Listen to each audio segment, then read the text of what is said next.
Hello everyone and welcome to a really nice game from round 1 of this year's US Junior Chess Championships. It is Arthur Guo versus Christopher Yu, and it comes as a suggestion from a subscriber that said that the game features a Tal-like bluff. Now, I don't know if I would call it that, but you know, he might be correct, but it did get my attention. I did check out the game and I decided it was worthy of being presented to everyone, so let's check it out. And then I'm gonna read you the exact the exact comment that he wrote on the channel as a suggestion. So let's check it out. Arthur Guo has the white pieces and he opens with pawn to e4. We have pawn to c6. Christopher goes for the Caro-Kann defense. We have pawn to d4, pawn to d5, and the exchange variation of the Caro-Kann. We have captures, and bishop to d3. Knight to c6, we have c3, e6, and now knight to f3. This is the most popular continuation. For example, Magnus Carlsen played bishop to f4 last year against Anand in the Super United Rapid tournament and won a very nice game. But knight to f3 is the most used. We have bishop to d6, castles, knight g to e7, and rook to e1. We have castles, and a couple of games have reached this position. For example, b3 is played here, pawn to a4 is played here. Even knight to a3 was played by Vishwanathan Anand. Surya Shekhar Ganguly has defeated Anand after this knight to a3 move. But here we have pawn to h3, and it is now as of move 9 that we have a completely new game. And this is basically where our journey begins. And okay, pawn to h6. You know that it's going to be a useful move whenever you have this setup where white light square bishop is attacking the h7 pawn. The knight here is blocking the queen's access to this diagonal. You always have to worry about bishop captures on h7, king captures, knight to g5 check, and whether queen to h5 will lead to checkmate. By playing pawn to h6, you eliminate all of those threats and you don't have to calculate them in the future. Of course, if you're playing a classical game, it is always best to calculate everything out until the very end, but if it's bullet or blitz, playing h6, you know, it's not terrible. So okay, pawn to a4, grabbing more space on the queen side, queen to c7, developing the queen, preparing to develop the bishop and connect the rooks, knight to a3, now the knight can come to c2, maybe to e3, maybe to g4, who knows where this knight is going. We have a6, knight to c2, and now pawn to f6, grabbing more space in the center and controlling that knight on f3, also creating a setup for executing pawn to e5. We have knight to e3, and now bishop to d7, continuing development, nicely connecting rooks, nothing out of the ordinary here, and pawn to c4. White says, all right, I've made sufficient preparation here, I want to grab more space, challenge the d5 pawn, and what is your move? Next, I might move my bishop, I might put the rook on c1 to challenge the queen on c7. So those are some ideas. With bishop to b4 by Christopher, challenging the rook, rook to e2, or you could play c captures on d5. It's not out of the question, and then only after we capture something like bishop to d2, preparing rook to c1.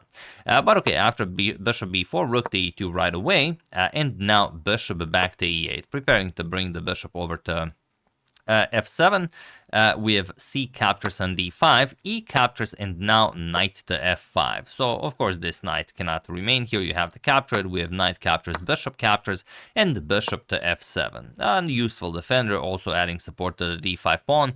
And now if you're new to chess, you might be thinking, okay, let's develop the queen and then we, you know, continue development, but you don't want to have this queen bishop battery aiming at the black king. You want to have a bishop queen battery aiming at the black king. So that's why first bring the bishop back. Bishop to c2, we have rook f to e8, and now bishop to e3. Nicely continuing development, we have bishop back to d6, and now queen to d3, going after that queen to h7 check. So rook to e4, stopping that, and queen back to d1, asking, okay, what do you do with the rook now? Probably expecting that the rook would just move back, and then maybe you play something like knight to h4, or maybe you try to repeat the position.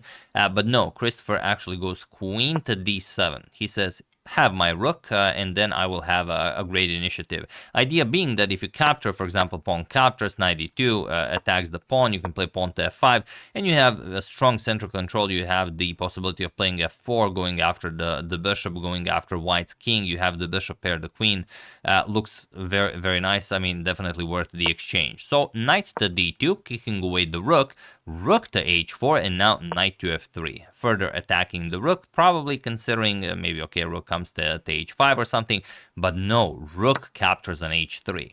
And what's the idea behind this capture? Well, it's best to capture the rook, but you would be under a lot of fire. For example, g captures, queen captures. Now you can never move the knight, otherwise bishop to h2 will lead to checkmate, and it just looks like you know, a pretty bad setup. You can go bishop to h5, put pressure on the knight, and then play bishop to h2 check. And unless you see bishop to c1 here, that leads to an equal game, which is very weird. For example, you play bishop to h5 now, rook to e3. That's how you do it. And if bishop captures, you can play rook captures, and after queen to h2 check, king f1, and white is even winning this. There's no further attack happening. So all in all, capturing the rook is nice, leads to an equal game, but a most complicated one. And you can see that Arthur is already down to 18 minutes on the clock. Christopher has almost an hour, and he decides for queen to d3. Invest some 3 minutes on this move, but now his position is lost, but only if Christopher finds the correct idea. And as he already played rook to h3, he probably prepared it, rook captures on f3. He played it within 1 minute. You can see that he didn't really spend any time. G captures and queen to h3, now threatening bishop to h2 check.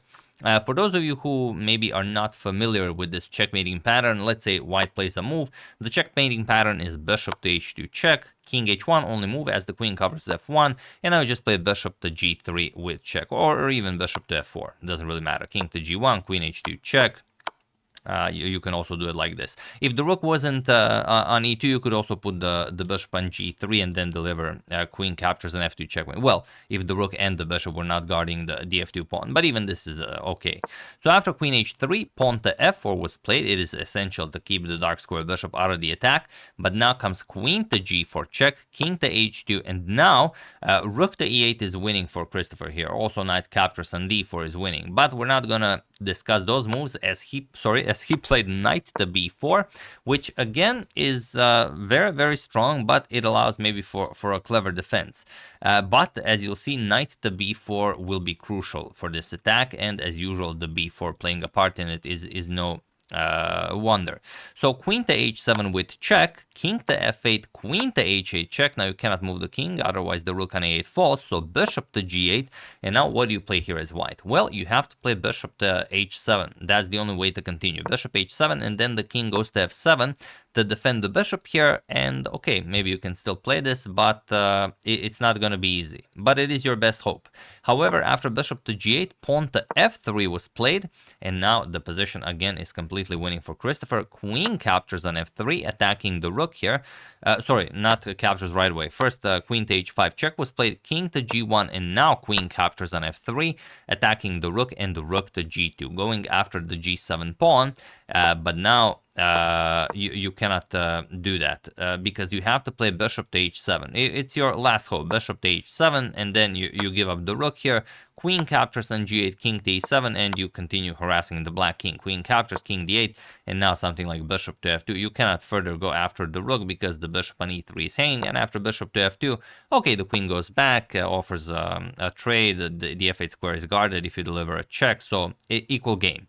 But like I said, rook to g2 was played going after the g7 pawn, and now look at this. Queen captures on e3 check, king to h1, we have queen to h3 check, king to g1, and now the move that probably was not missed. It's just the problem is Arthur was very low on time. As you can see, he's playing an increment here. At some point he was even below the 1 minute mark. No doubt you see the idea here. Feel free to pause the video and finish this game in great style for Christopher while I give you a couple of seconds. So for those of you who were able to do it, congratulations on realizing that you don't need a queen as your opponent is playing without one. And for those of you who just want to enjoy the show, it is queen captures on g2 with check. King captures, and now white knight on b4 is key. Knight captures on c2. And okay, you have a knight, bishop, and bishop for a queen, so 3 minor pieces for a queen. I guess it could still be played if the white queen had, you know, any way of re-entering the game, but it doesn't. Rook to g1, preparing to go after the g7 pawn, but the bishop can easily defend. If you could play king to f3, maybe to stop bishop captures on f4, but then your rook here is hanging. So realizing that knight captures on c2 would also make the rook on a1 hang was also key to making this work. Rook to g1, bishop captures on f4, now king to f3, attacking g7 and the bishop, but bishop to g5. And there is nothing more for Artur to do here. King to g4 was played. His remaining hope is to bring the king over to g7 and somehow play queen captures on g7, but of course you know that's not happening. Knight e3 check, king to h5, king to f7, and he was in this position on move 40 that Artur Guo resigned the game, as there is nothing more to be done here. Nothing to even try. Even though you have a queen, there is no way of getting this queen into the game. And you might be thinking, okay, but since we're not probably going to be able to bring the bishop into the game either, maybe the rook can survive versus a bishop and a knight. No. It most certainly cannot, and well, just to give you an example, if let's say pawn to b4 now, which is usually the best move, pawn to g6 is just checkmate. So first you would have to deal with this checkmate threat, and there's just no good way to do it. You cannot go back with the king. There's just nothing you can do. You can give up a rook, but then, I mean, you have even less material, and so on and so on. So a very sad position, not for the white king, but also for the white queen. It's really been a while since we've had this, but yeah, beautiful stuff by Christopher Yu, and thank you for suggesting such a lovely game. Now I will read you the entire comment that recommended this game. It says, Grandmaster Yu pulls off a Tal-like bluff in round 1 of the US Chess Championship at the St. Louis Chess Club. His opponent ends up trapping his own queen 2 spaces from Yu's king. Yu cannot capture it, but his opponent has no way of getting his queen back into the game, so it doesn't matter that Yu sacrificed his queen. So he summed it up, very well. Like I said, I don't know if I would call it a Tal-like bluff, but it certainly got my attention, and that is mostly the reason you guys are seeing this game. So thank you for the recommendation. So yeah, that's the game. Hope you guys enjoyed it. Beautifully played by Christopher Yu. I would like to thank Kevin O'Grady, Rajashri Chowdhury, James Eugene Cashman, BulletChessThriller.com, and Peter I. Billick for your contribution to my channel. Thank you a lot. I really appreciate it. As usual, you can check 2 of my previous videos here. Thank you for watching, and I will see you soon, continuing to check up on your wonderful suggestions such as this one and whatever else happens in the chess world. So thank you all. I will see you soon, and have an excellent rest of your day.